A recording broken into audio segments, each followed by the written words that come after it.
Swayam Prabha. Digital India. Educated India.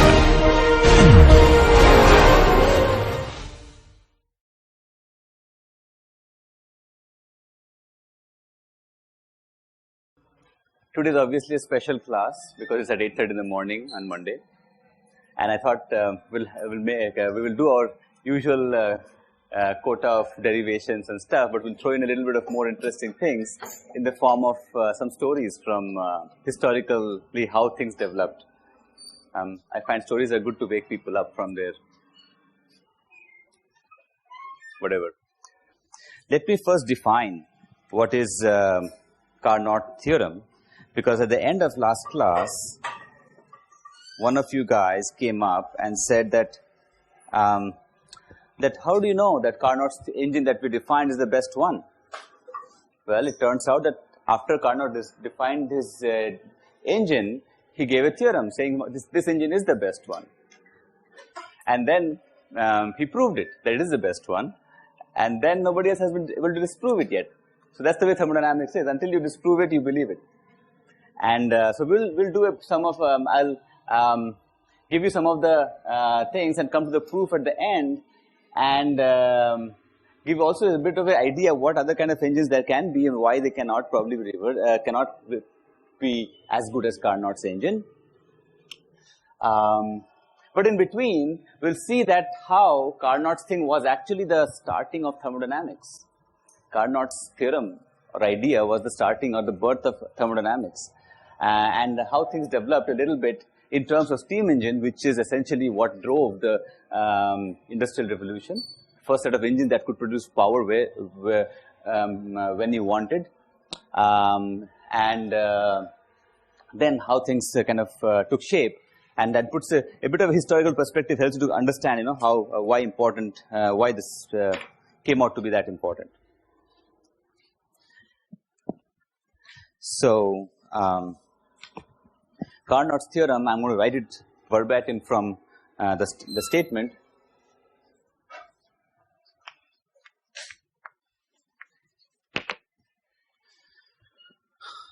Of all heat engines,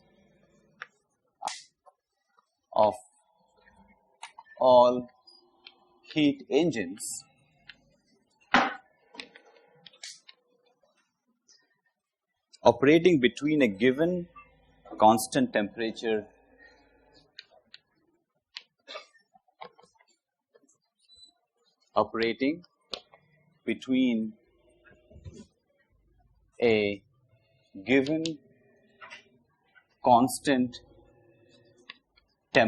source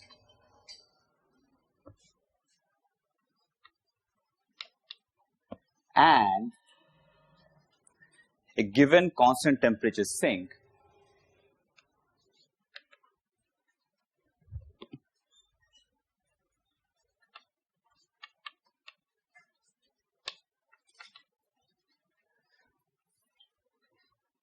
none has a higher efficiency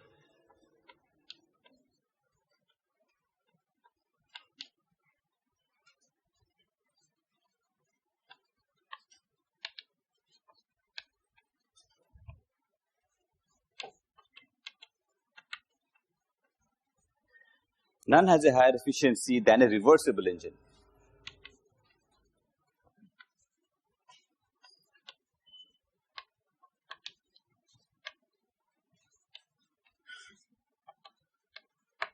Okay.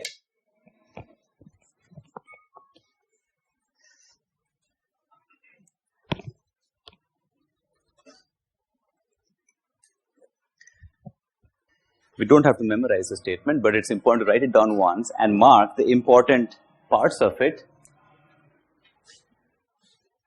Here is one,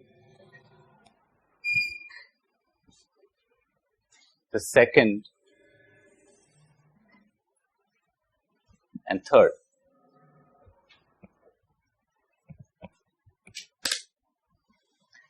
Essentially what you are saying is that the Carnot engine, the way we had defined earlier in terms of 4 steps, 4 reversible steps, is the best engine. So let me draw that one more time. Carnot's cycle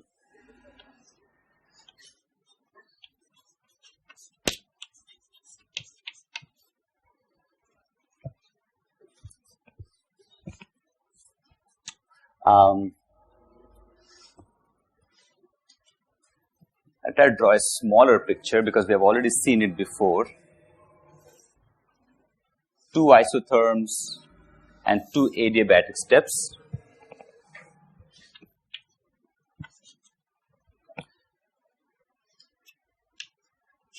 I'll leave out some of the details, but show the main points.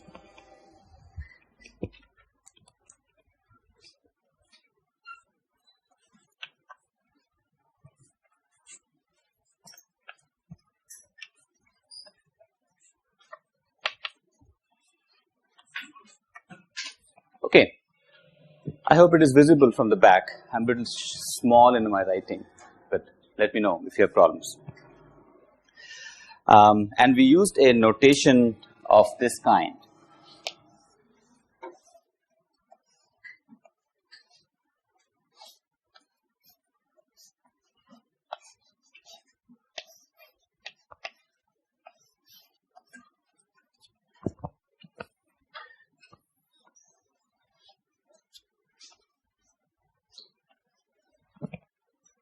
Okay, we have seen this before. Just to remind ourselves. So this is the heat engine, heat addition step, isothermal constant temperature, expansion, work step, adiabatic. Another third one is a isothermal step with heat rejection, Q2, and then compression to bring it back to the original state. It is a cycle.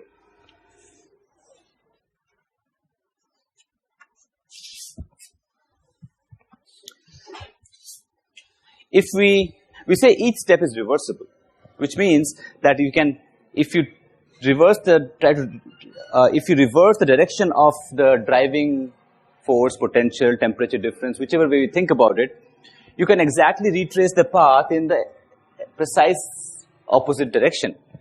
So if I draw the same thing again, trying to make them identical,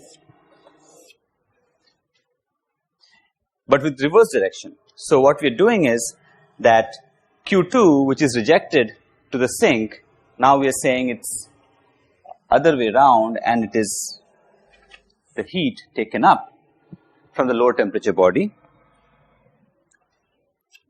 work done, and then heat rejected, well, heat delivered we call it,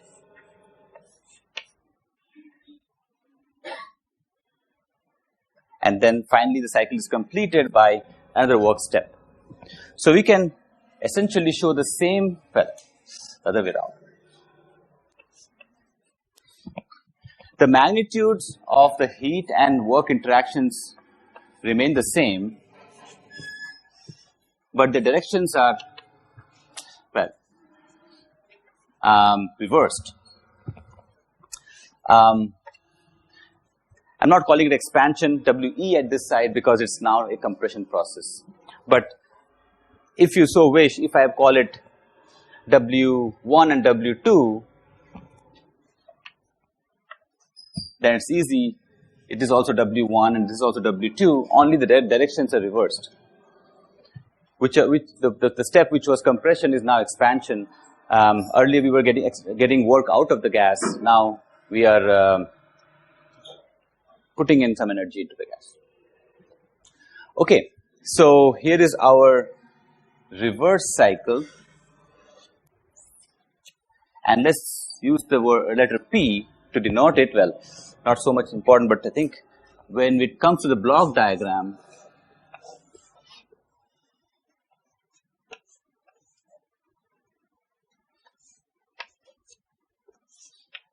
it's the reversed, so we have Q1, Q2 and W. I'm putting them on the board also because we will be using them in the proof of Carnot's theorem and several other things as they come up. These two, as we said last time, are the building blocks of second law. Okay. So Carnot cycle can operate in the engine mode or the heat pump mode with exactly the same processes, the 4 steps, exactly the same states 1, 2, 3, 4, and the same path, exactly same on the PV diagram or any other diagram you wish to make, but directions are opposite, but the quantities are same. So this is what we'll remember as we go on. Now, what makes Carnot cycle so special is the heat addition and rejection steps, which are isothermal. Remember that Carnot theorem doesn't talk about isothermal.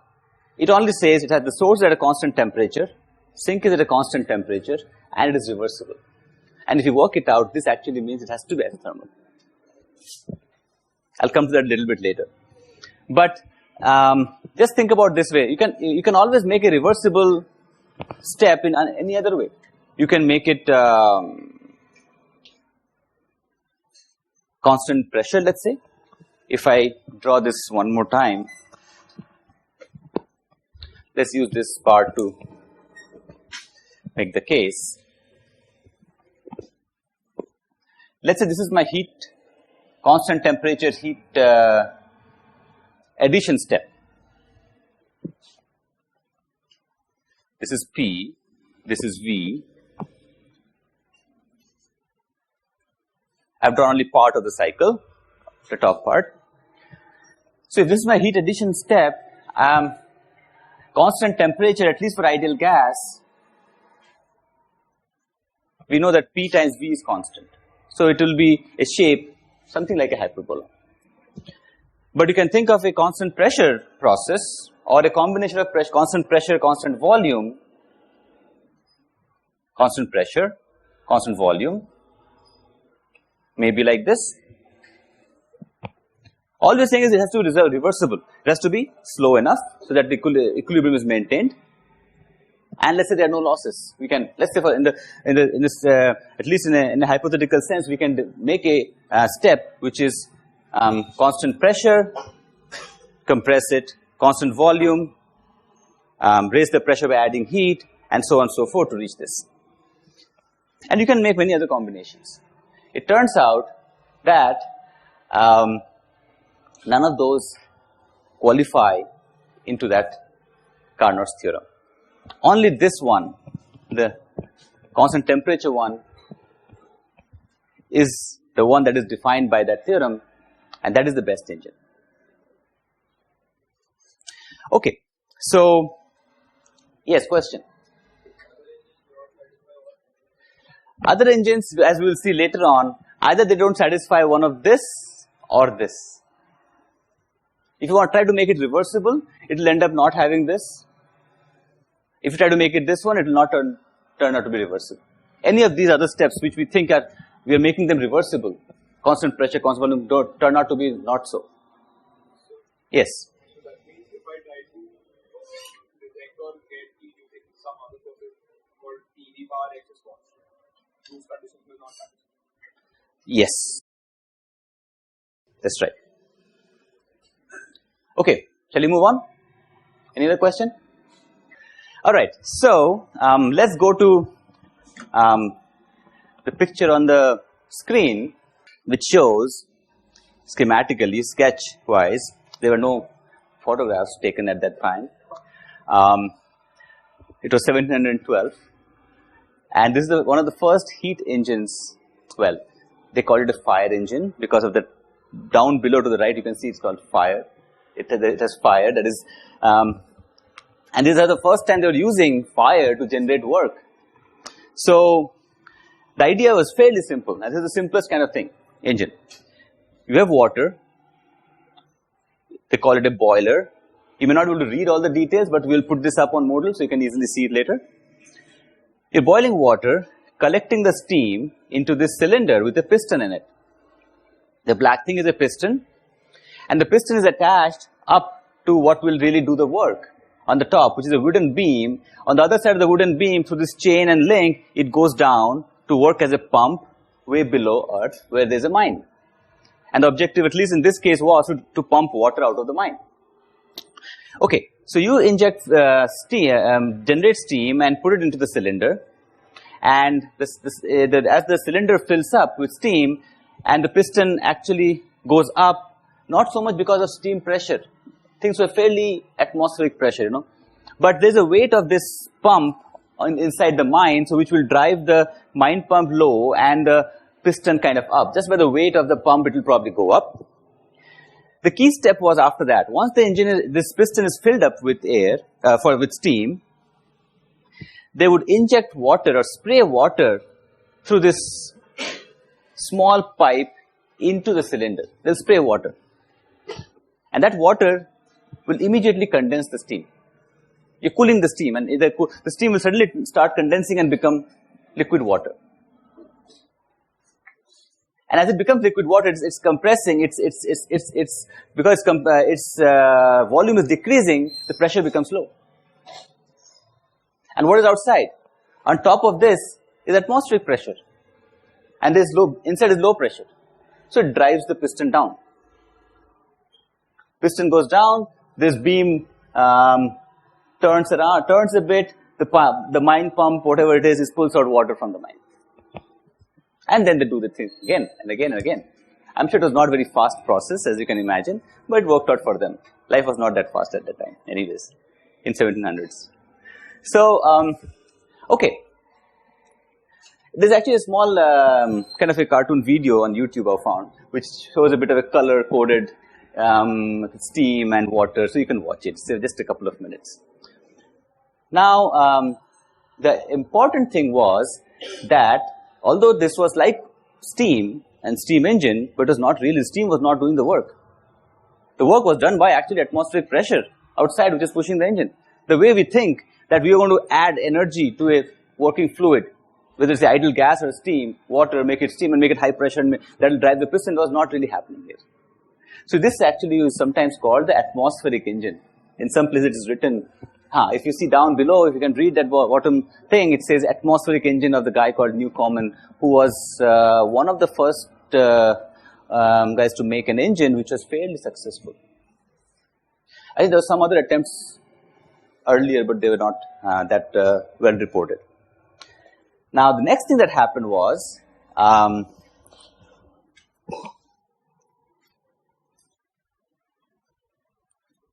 can you see the details? It's a little smaller picture. Let me make it bigger. This name we are much more familiar with, James Watt, and he came by in later half of 18th century. Look at the time difference, number of years. He made a small change which made the same engine work much better, much more efficient.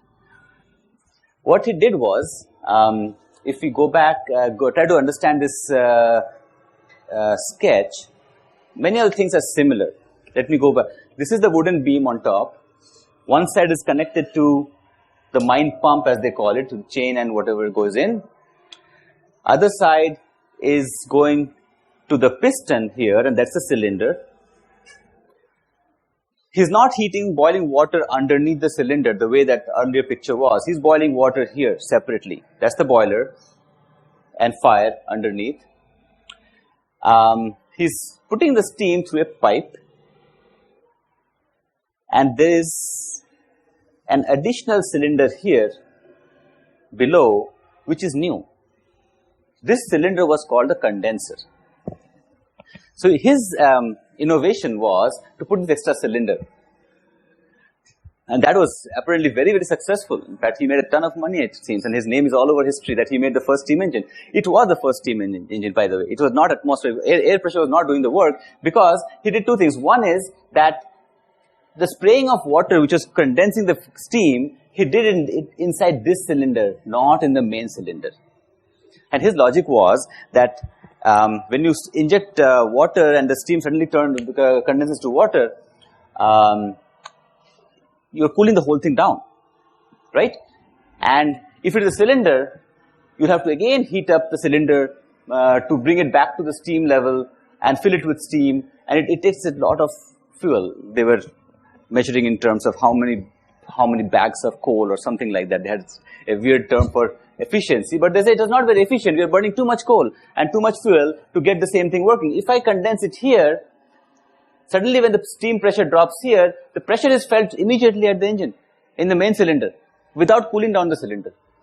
That was a smart thing.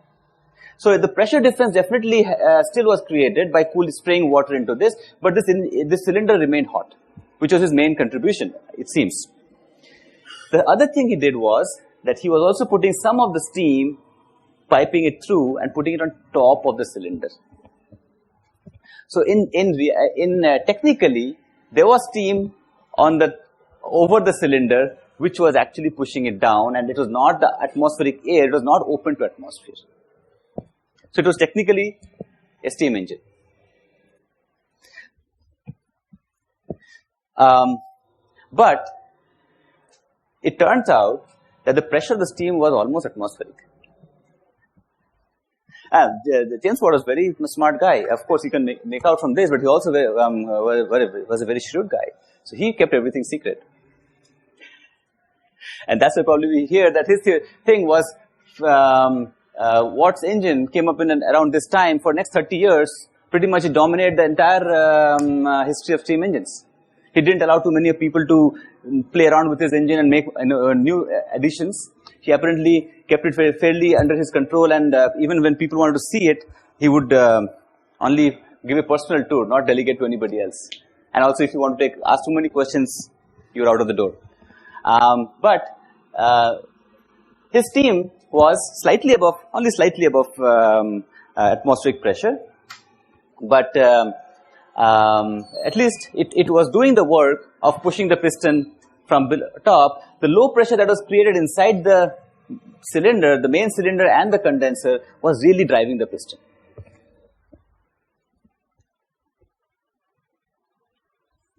And then there were attempts to make the steam pressure higher. And when they succeeded in doing that, then this key invention of condenser was not required.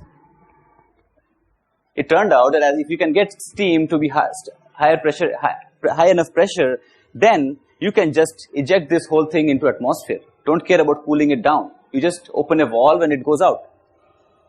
You don't need to cool it down. You will have atmospheric pressure here, but on the other side, you have much more than atmospheric. 2 times, 3 times, 4 times, up to 10 times people are trying. So his key invention was not so useful once people figured out how to get high pressure steam without bursting boilers and bursting pipes. And that turned out to be probably around 1800. So for 30 years, he was the guy with steam engines. And much of this that was happening was in England and Scotland. It seems like both of these guys were from Scotland. And but later on, things moved across to Europe, where much of the theoretical development happened. And these were French guys, Carnot and Lecture-13. And it turned out that while British and Scottish people were busy making the steam engines in 1700s and all, the French were busy doing what? Anybody? Revolution, in their revolution, fighting it around. So they were not doing much of engineering and not much of science. But once the revolution was over, and then apparently they were doing too much of war, fighting around with Napoleon. Once those were over, then they said we should catch up. So to catch up, one smart thing, the good thing they did was they set up some very good engineering schools. They didn't call it engineering and such, but I think, École Polytechnique apparently was set up in this time, and they started producing good engineers to. Once those engines from England were set up in France, they tried to understand why they work, how they work, how can we make them better. So they did a lot more study on how and why and the science of it and engineering of it. And after all of those, one of the key development was Carnot. Apparently Carnot's father was fighting for Napoleon. But anyway, he said I will do more science and engineering. And so he came up with this idea that I can think of an engine which is the best engine. And at least, maybe we cannot make it, but still, We know how good an engine can be and how to make it better. But unfortunately, this guy, his ideas are so strange, nobody understood it. Even now we feel it takes a little time to absorb, is the second law and all those. So for 10 years, I think nobody paid attention, and then one of his colleague Clapeyron came by and he tried to explain it again in his own words and in his own paper. Even then nobody paid attention. So about 40 years were gone till people started paying attention to Carnot's ideas. And it was the first major development happened by this guy. He used Carnot's theorem, I don't know if it's called theorem at that point or not, to develop what's called the absolute temperature scale. Anybody knows who this guy is?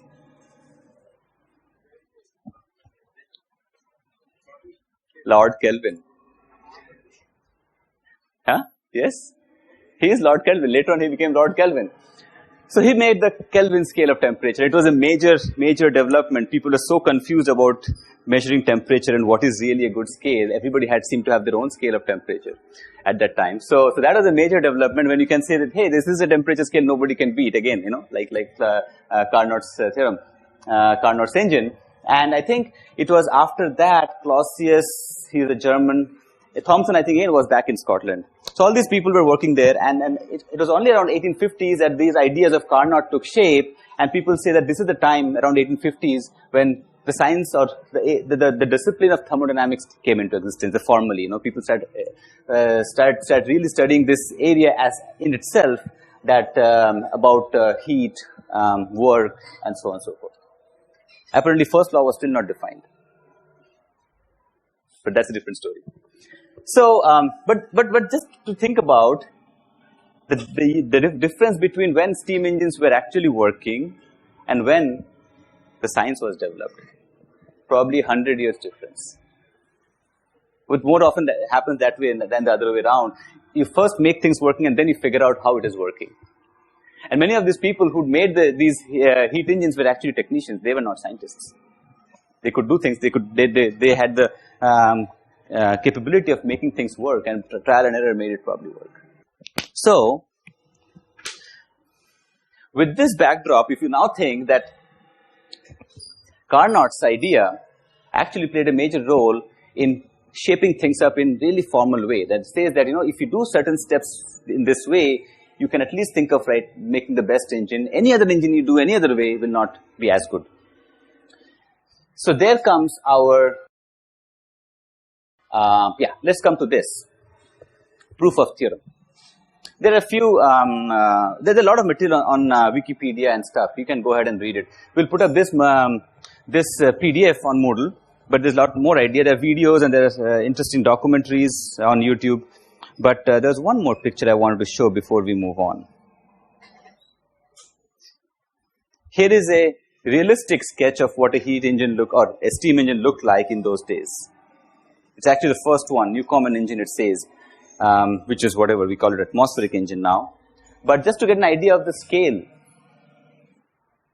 how large it is, or how small it is. Please pay attention, there's a small guy standing below. Yeah? So that's the scale. It's probably a 3 to 4 story high thing, and I'm sure there was much more below this boiler also to start the process of generating steam. So these were fairly large structures, and of course they're doing a job which is also fairly, going into the mine and pulling out water. It is not one of our automobile engines or the small engines now you see. They talk about micro engines everywhere. So, all right. So with that, let's come to Carnot's theorem, and say we'll prove it as usual by contradiction. We'll say that what Carnot says is not right, and then we'll say that that cannot happen. So, okay, we will have a source at T1. I think I'd use TA and TB, but it doesn't matter in the last class. But you can call it T1. Sink at T2.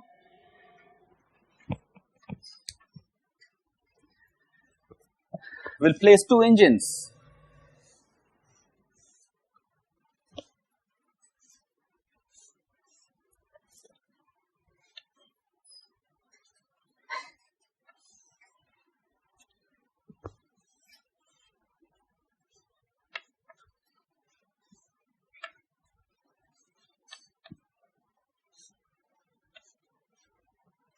And you will follow the usual notation Q1, Q2 and W.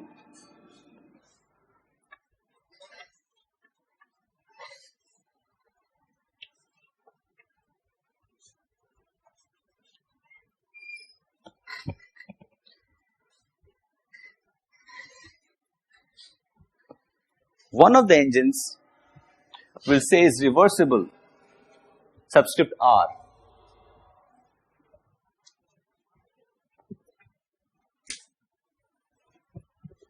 This one is reversible. The other one is irreversible, subscript I. And we follow subscript I and R with all the other quantities Q1I, Q2I and WI. Similarly, Q1R for reversible, WR and Q2R.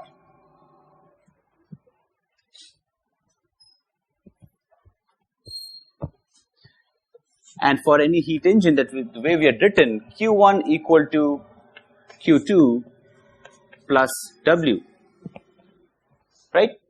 Heat coming in is equal to how much heat is rejected and the rest is work.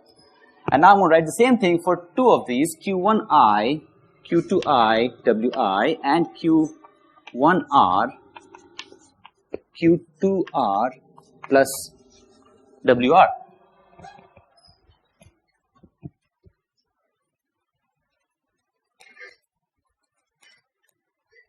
Fair enough, we have had two engines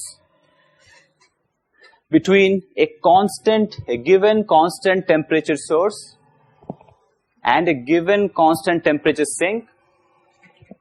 We're matching the words to exactly what Carnot's theorem says. And only thing we're doing is we're keeping one as reversible, the other one irreversible. And we'll start with violating Carnot theorem, saying that the irreversible engine is more efficient. Fine? And then we'll say it's not possible. So for that, let's write the definition of Eta efficiency. Eta I is Wi over Q1I. The definition of efficiency is net work output after all of this compression expansion is done, divided by the amount of heat going in, and same thing for Eta R, WR over Q1R.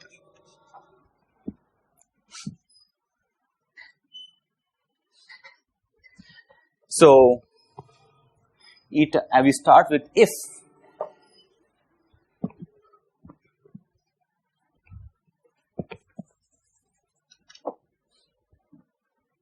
or let's say yes, Eta I is greater than Eta R. The statement said no other engine can be more efficient than reversible engine. We are saying irreversible engine is greater, has higher efficiency, it is more efficient. So mind this, the inequality. I'm not putting it with an equal sign. I'm not saying greater than or equal to. Okay? That will come a bit later. So now, the next step we do is to twist this whole picture around to make it to violate second law, like we have always done. How? Add a heat pump, sure you can do that. Anybody else? Reverse the arrows of, exactly. So the idea is the same thing, to make it into a heat pump. And remember, we cancel the heat. We try to eliminate one of the reservoirs. That's exactly the idea. So we have to get a heat pump into this picture, and we can create a heat pump without adding it by reversing the second engine. Right? Now that's what we exactly said here. If you reverse the direction of a Carnot engine, you will get exactly an opposite thing, which will work as a pump with exactly the same heat and work interactions in every step. So we can reverse this guy to get exactly same work and heat interactions in the other way around. So if I use my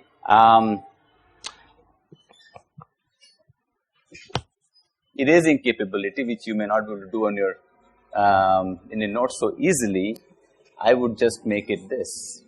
As long as you don't want me to repeat the argument, this works very well. If I have to explain it again, then I have to erase it one more time. How is this? I've reversed the arrows, kept the magnitude the same, and now I'm calling it a PR, a reversible pump. Yes, question. This step only, or the motivation behind it?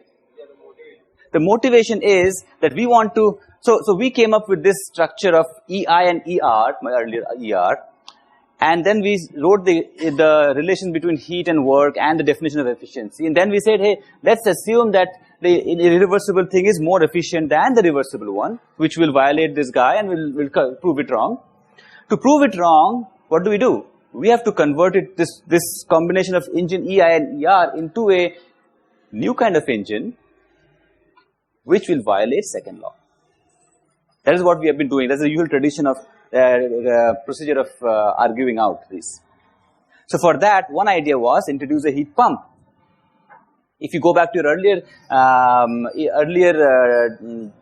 proofs and derivations, you will see that as soon as we have a pump and an engine, we connect the two and eliminate a reservoir. And that's what violates second law. So we are going in that direction. So I kind of ask you to guess ahead of time, if you can, what it will happen. And the other thing that came up is we don't need to introduce a new heat pump. We can just reverse the direction of existing heat engine, which the reversible one. That's it. Anything else? Question? The understanding is crucial. Why we did it. And again, I said, you may actually be able to do it the other way. You can introduce a pump and maybe work out a different engine, which will violate second law. But this is one of the ways. Shall we move on? Okay. Then, I guess you can see the rest of it coming through easily. Exactly. So then we say, if we have a choice of tuning this pump in such a way that either the flow rate or so that the magnitude of heat being delivered matches with the amount of heat that is being taken up by the engine. Either we are able to tune a knob here, or we are able to choose from a set of engines, one of them which matches this. Either way you think about it. If we do that, then if Q1R equal to Q1I, then we go to this argument. We will get W1I greater than W1R.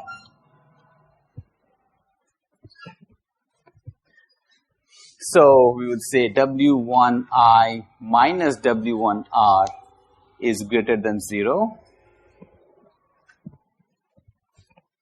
We do a similar thing with Q2s. Q2, so this is 1. Then we say Q, if the left engine is more efficient, it will deliver more work for the same heat input and reject less. So Q2I, the amount of heat rejected, is less than Q2R.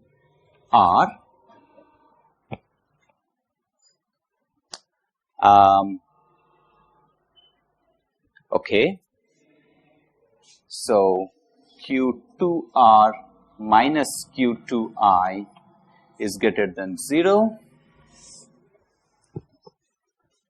And I think if you use these two relations here, you can actually show it by a small little algebra, or you can intuitively see it that the amount of heat, this difference Q2R minus Q2I has to be equal in magnitude to this amount of work output. If you really want to see it this way, I would try to do it. These two are same, so minus, minus, minus. So these two are cancel out. So Q, bring to this side, Q2R minus Q2I equal to Wi minus Wr. It has to. There is no other net heat transfer happening. And if you again allow me to modify the same picture, I eliminate the source now by saying that either I replace it with a conductor, which essentially takes the heat delivered by the pump back to the engine, and here I make a small modification. I keep the sink, but I make a net interaction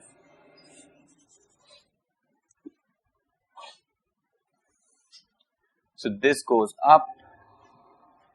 Here it is. What we are doing is Q2R minus Q2I is going up. If you have the luxury of making multiple figures in your notebook, you can do it more cleanly, but this is what this finally will turn out to be.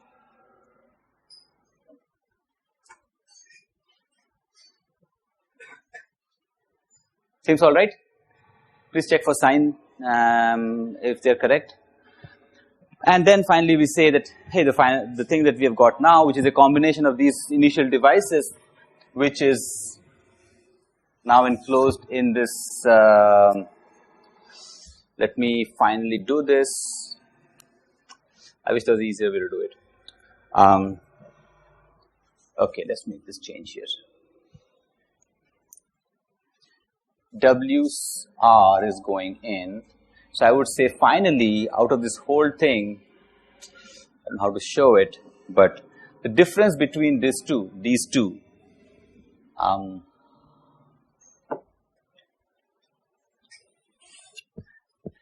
the difference between the work output Wi and part of that work goes into the pump Wr, whatever is left is the net output of the heat engine or the new engine, which is here enclosed in this red box.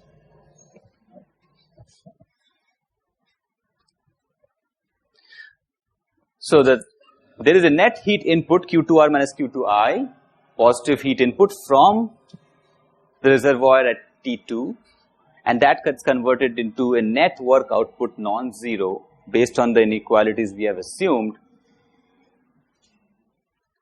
And this violates second law, saying that an heat engine cannot interact or exchange it with reservoir at only one reservoir or multiple bodies, but still one fixed temperature, T2, and get a net work output. That's not possible as per second law. So we're violating that. Yes.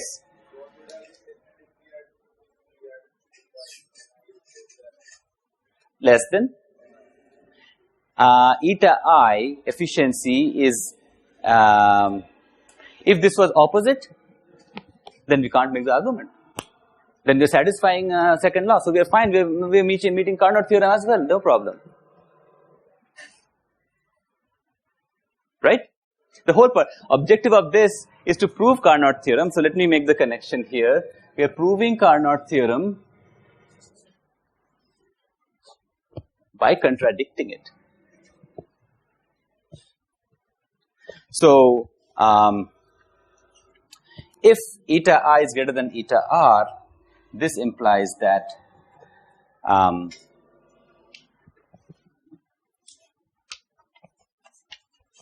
violation of second law, and we call it the Kelvin-Planck statement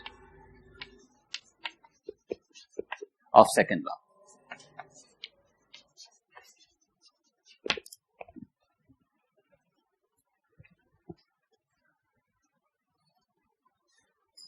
Somewhat clear?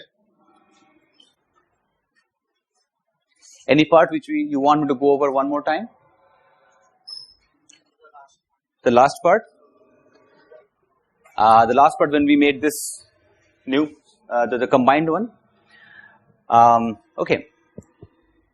So we are clear about this, right?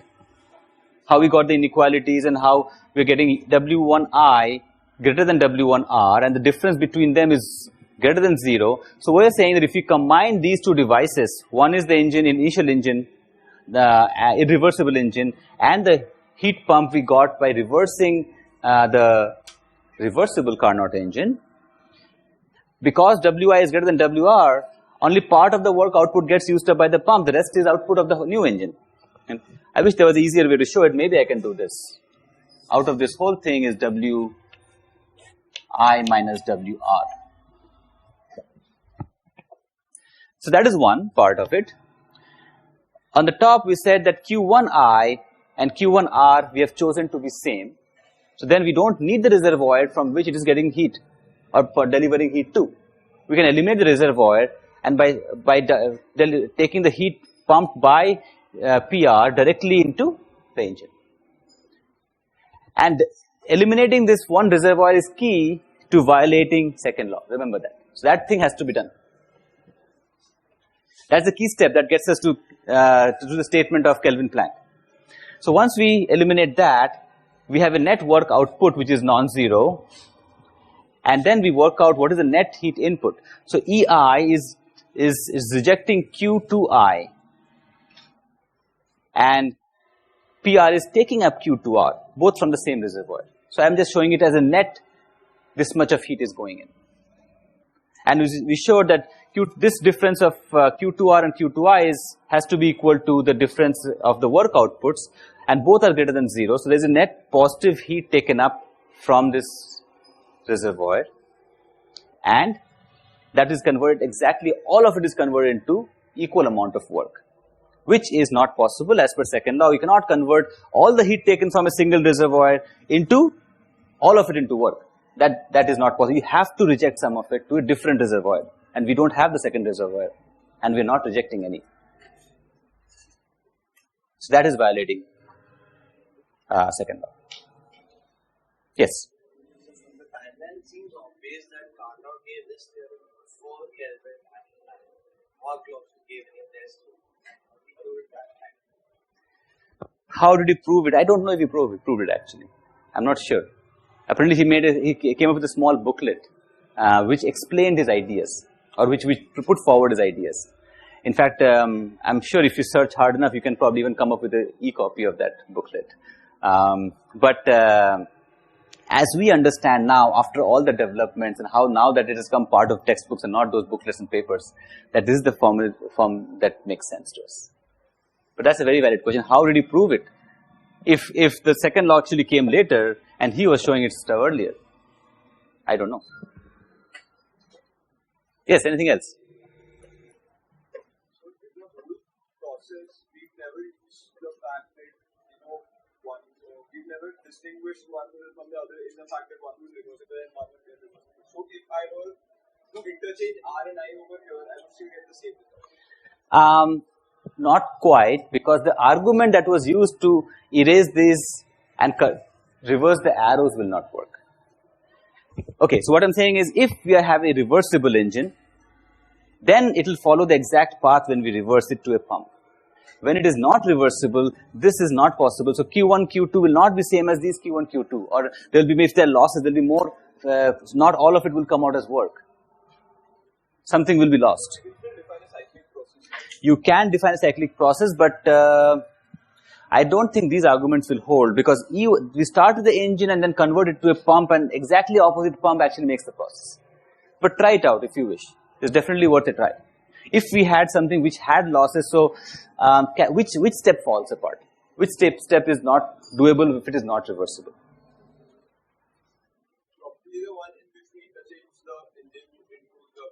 Yes. So and if it is not reversible, then the pump, these will not be the same. Q1R will not be the same as the engine one, right? So that's what I'm saying, that the interactions will be slightly different because of irreversibility losses. So there's a lot of subtle arguments in this process, in these derivations and in this line of thought. And for those who like it, it kind of is a kind of intellectual challenge. You have to get the right argument the right way to get the right answer. If you slip somewhere, you will end up somewhere else. Or take a different route to finally come back to second law. Okay, let's stop here. We'll go pick it up from here tomorrow.